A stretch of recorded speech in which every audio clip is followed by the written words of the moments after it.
Shalom, kabar luar biasa. Terima kasih. Kita kembali basuwo di tempat sesama pecinta Tuhan Yesus. Amin. Baik. Terima kasih kepada Pak Agem dan rekan-rekan wakilnya yang telah memberi kesempatan kepada kami untuk melayani di GBI Raja Wali, yang nanti sore istri saya Sri Misgianti melayani juga di tempat ini. Haleluya. Baik, terima kasih. Silakan dibuka PPT-nya. Ya, ini masalah ciptaan baru ini sudah terlalu sering disampaikan oleh para pendeta, tetapi ada satu hal yang krusial mau saya sampaikan. Kita selaku pengikut setia Kristus, saya sering bertanya dalam hati yang sangat dalam. Apakah kita semua jemaat yang ada di sini atau yang ada di rumah sudah meninggalkan kehidupan yang lama, yang penuh dengan kenajisan dosa, dan menuju kepada ciptaan baru yang berorientasi kepada kehidupan, kesucian dan kekudusan hidup. Ini sepertinya persoalan ini mudah diucapkan, tetapi dalam implementasi, jawaban atas pertanyaannya tidak semudah mengucapkan kata. Ya. Tetapi kita harus benar-benar sungguh serius untuk melakukan perjuangan ini. Ya. Itu sudah jelas dicatat di dalam Efesus 4:22-23. Bagaimana supaya roh dan pikiran kita ini diperbaharui. Karena roh yang ada di dalam hidup kita sering meleset dari kebenaran. Ya. Nah, dalam hal inilah perlu ada perlombaan yang diwajibkan. Kita harus benar-benar bisa mempertahankan iman yang teguh tanpa tergoyahkan, dan harus menghindari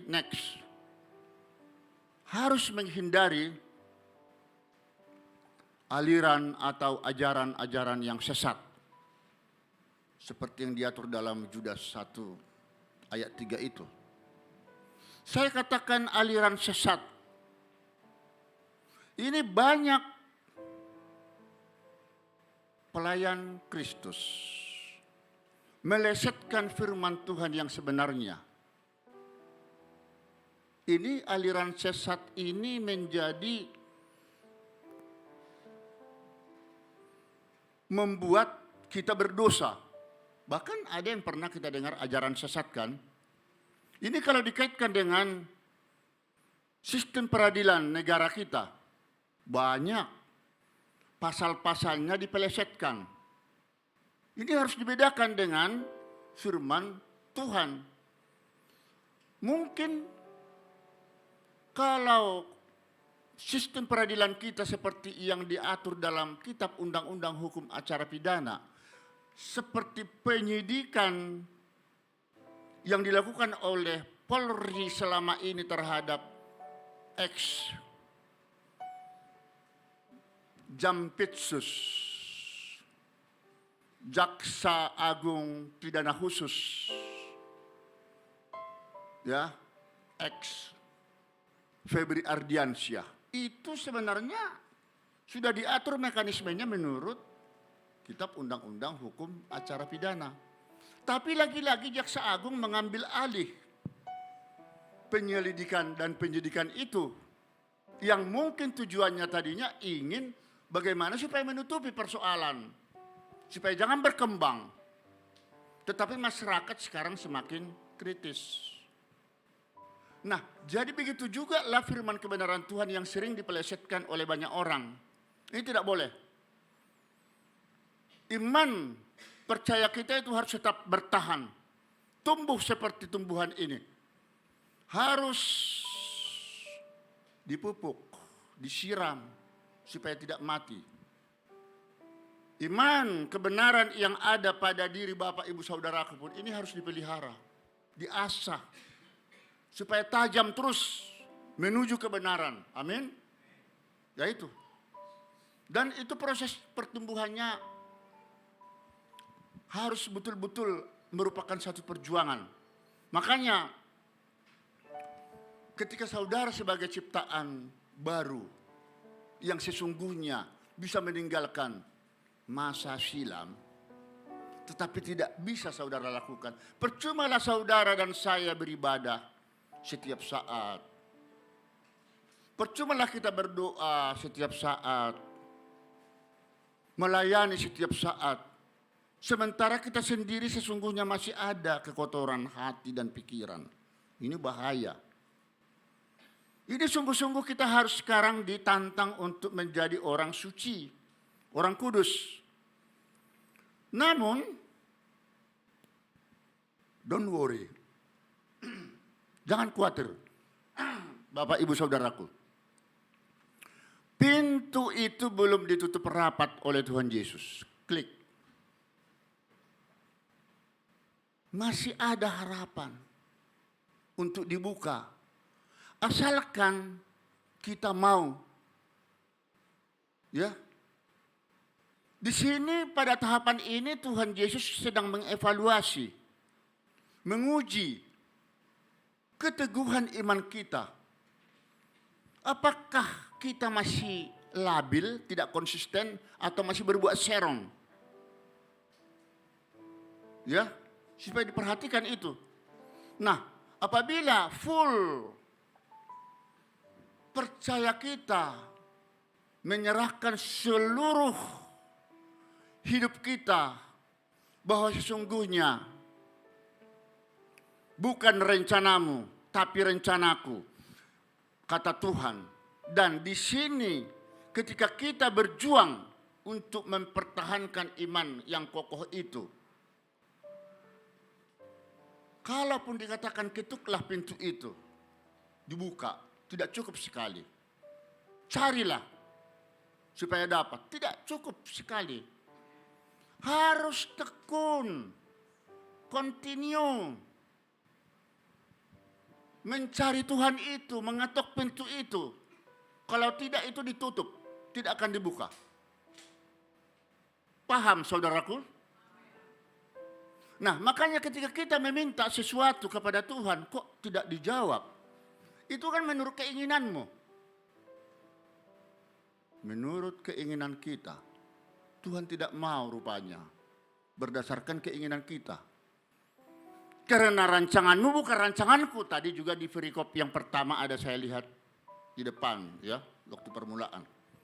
Ini memang diatur di dalam next. Ya, ini saya sengaja buat gambar ini. Saya pernah berkeinginan mau jadi hakim agung. Itu keinginanku sepertinya. Tapi Tuhan tidak punya keinginan untuk aku jadi hakim agung. Karena apabila saya diloloskan, karena ada memang yang sengaja ya, yang tidak meloloskan. Saya tidak tahu Saya bukan pembenar, ya alasan pembenar bahwa akukah yang paling bodoh, biarlah masyarakat yang menilainya atau jemaat. Tetapi saya tidak diterima.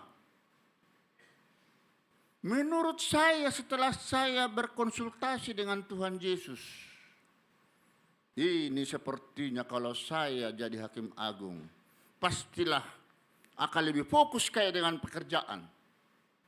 Jam 5 datang dari rumah, pulang jam 8 malam, mana sempat melayani Tuhan di berbagai gereja, mana sempat saya mengajar di berbagai perguruan tinggi seperti Unisula Semarang, USU Medan, UKI Jakarta, dan lain-lain.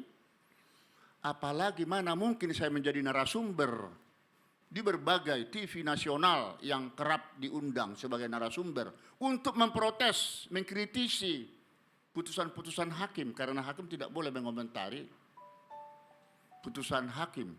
Pasti langsung kita dipanggil untuk diperiksa. Nah, inilah rupanya yang terindah, terbaik yang sedang dipersiapkan Tuhan kepada saya di sisa usiaku. Saya pikir, nah bagaimana dengan Bapak Ibu Saudaraku? Pasti sudah banyak bergulat mencari pekerjaan di sana sini. Gagal dan gagal. Rencana Tuhan, apa yang menjadi pekerjaan saudara sekarang? Itu syukuri, nikmatilah itu. Kalau saudara tidak mensyukuri itu nanti tidak membawa berkat. Itulah anugerah, kasih karunia yang diberikan Tuhan. Kalau memang hasilnya masih sedikit gajimu, bekerja yang halal tapi. Amin. Amin. Beri kemuliaan kepada Tuhan Yesus. Haleluya. Next.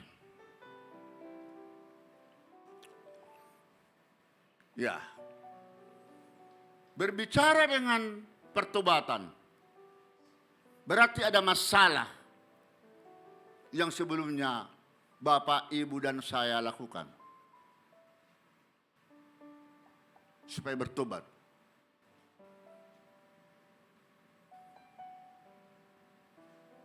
Ingat, jangan sampai sia-sia kedatangan Tuhan Yesus pertama ke bumi ini. Kalau sudah kedua sudah lain kedatangannya, penghakiman terakhir. Yang pertama pernah dia datang mencari kita-kita yang masih berdosa supaya bertobat. Sedangkan mereka-mereka yang sudah benar dan benar hidupnya sesuai menurut kehendak Allah, teruslah pertahankan kebenaran itu. Jangan pernah goyah lagi. Amin. Jangan pernah goyah. Kenapa kekudusan ini menjadi salah satu faktor utama? Karena upah kekudusan adalah masuk kepada kehidupan kekekalan di surga. Sedangkan upah dosa adalah maut. Akan dieksekusi ke lautan api dan kematian yang selamanya terpisah dengan Allah Bapa di surga. Amin. Itu persoalannya. Jadi tidak pernah ada orang-orang yang kotor masuk surga. Ini mau masuk surga atau neraka? Pasti jawabannya mau masuk surga. Tapi tidak mau meninggalkan hidup yang lama. Enak banget nih. Kan sudah jelas tadi Efesus 4 ayat 22-23 itu. Tinggalkan hidup lama. Masuk kepada hidup baru. Amin. Haleluya. Beri kemuliaan kepada Tuhan Yesus. Mengucapkan kata-kata itu memang manis. Sekaranglah saatnya kita untuk berjuang, untuk mempertahankan integritas moral kita. Saya bukan orang sok suci. Selama saya jadi hakim banyak godaan setan hantu belau. Tapi harus mampu menolaknya.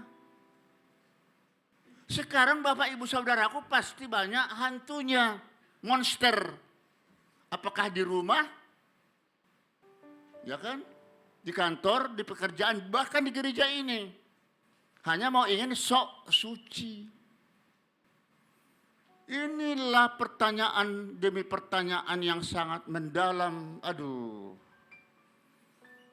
Saya sendiri saja belum mampu sepertinya menghadapi 100%. Baru mau menuju kepada perjuangan, ketoklah. Dan ini harus terus tekun. Carilah. Harus tekun. Tidak cukup sekali.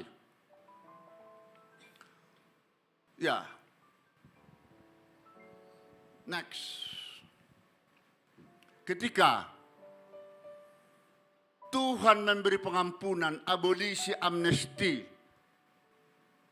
Seperti di negara kita ini. Tapi ini bukan abolisi. Karena itu politik amnesti pun.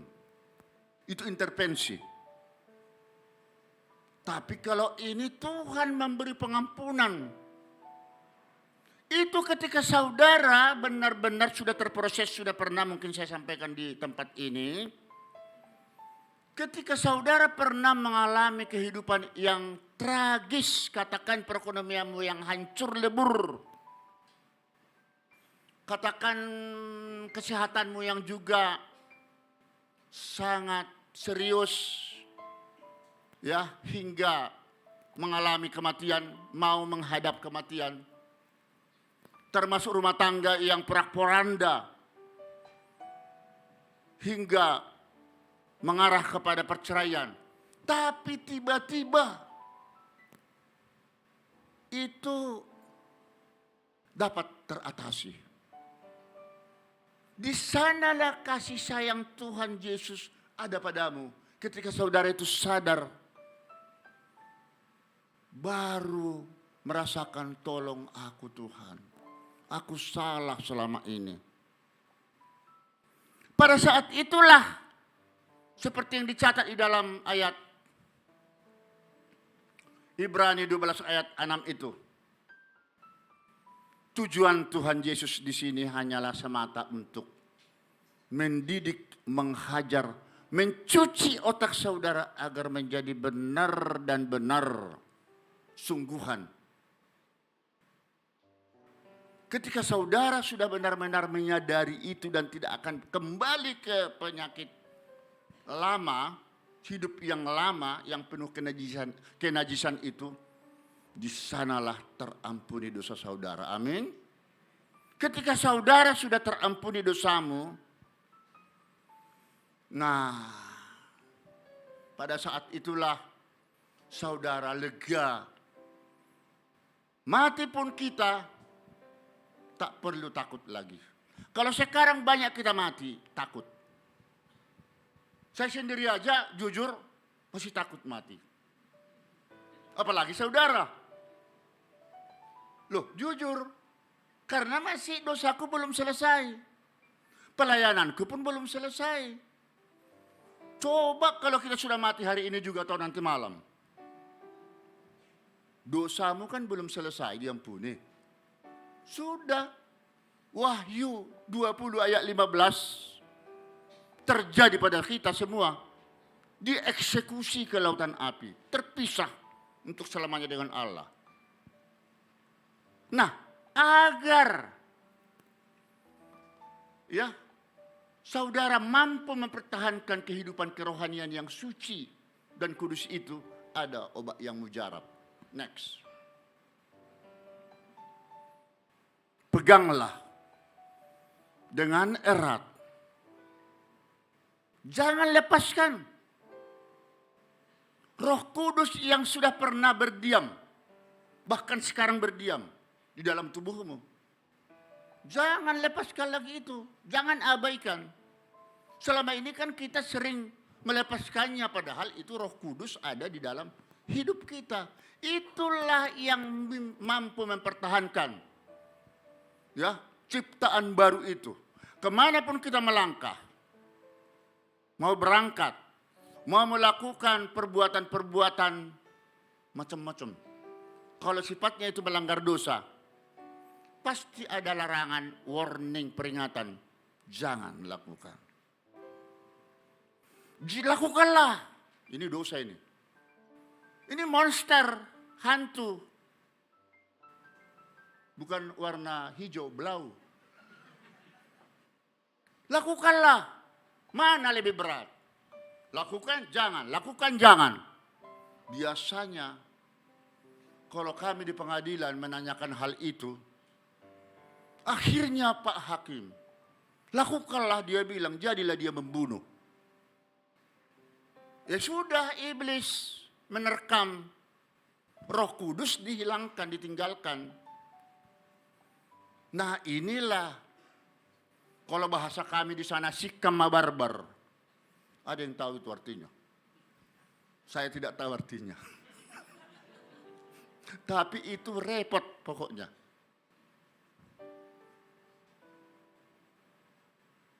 Aduh.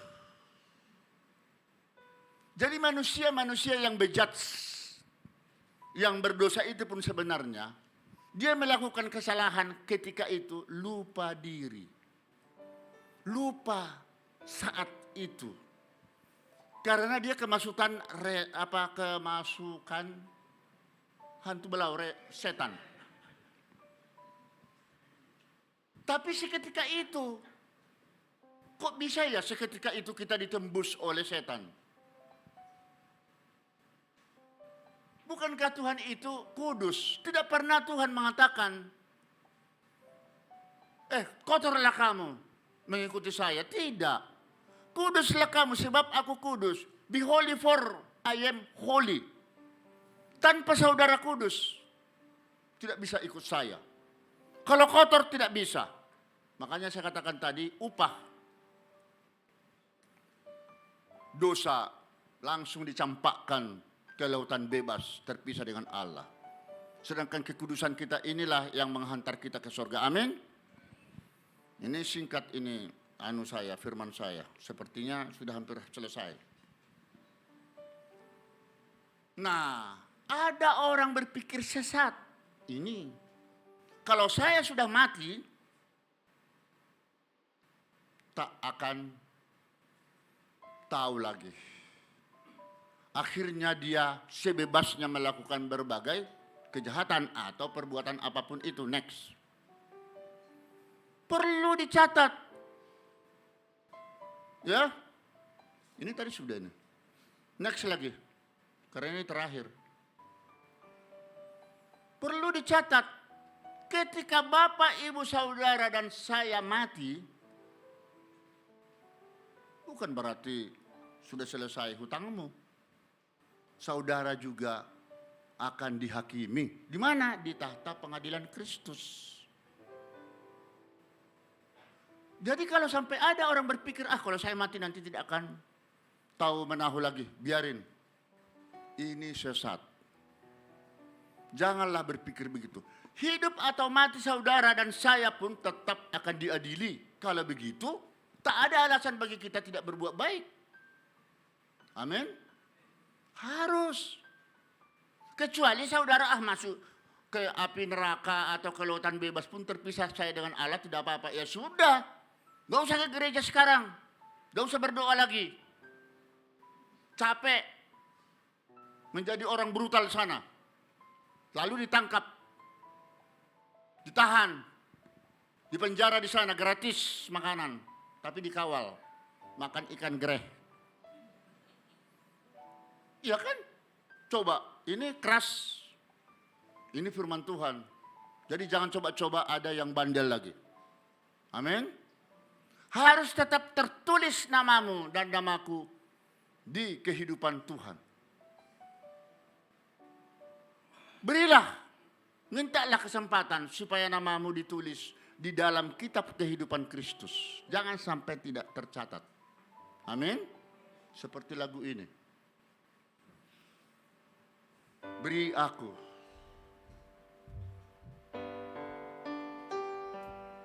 Ya, monggo non dibantu saya.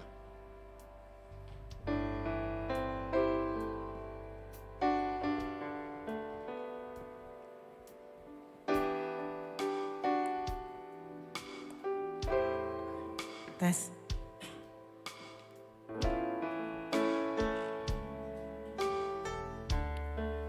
Ya. Beri aku tempat dalam hatimu, dan engkau tetap tinggal dalamku. Tulis namaku, tulis namaku dalam hatimu. Ku selamanya, selamanya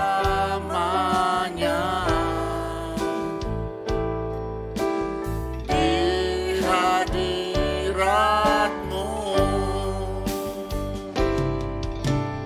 Beri aku tempat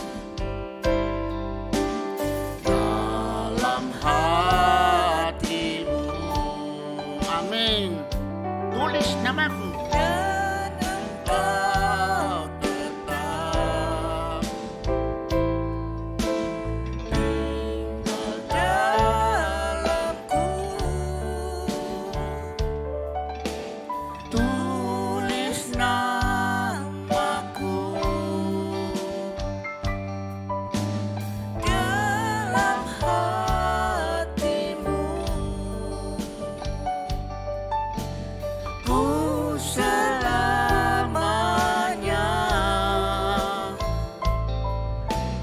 di hadiratmu. Engkau yang ku cinta, engkau yang ku puja, kekasih hati, kesayangan abadi. Engkaulah hartaku, engkaulah hartaku, kemuliaanku selamanya, kebahagiaanku.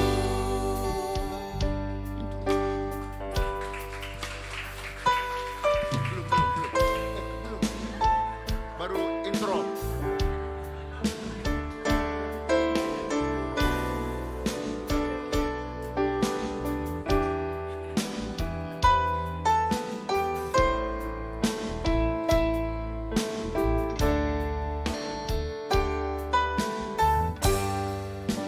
Ayo berdiri, sama-sama menyanyikan. Aku tempat dalam hatimu, dan engkau tetap tinggal dalamku. Tulis namaku dalam hatimu. Tulis namaku dalam hatimu. Ku selamanya di hadiratmu. Ku selamanya di hadiratmu. Engkaulah ku cinta, engkau yang ku puja,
selamanya.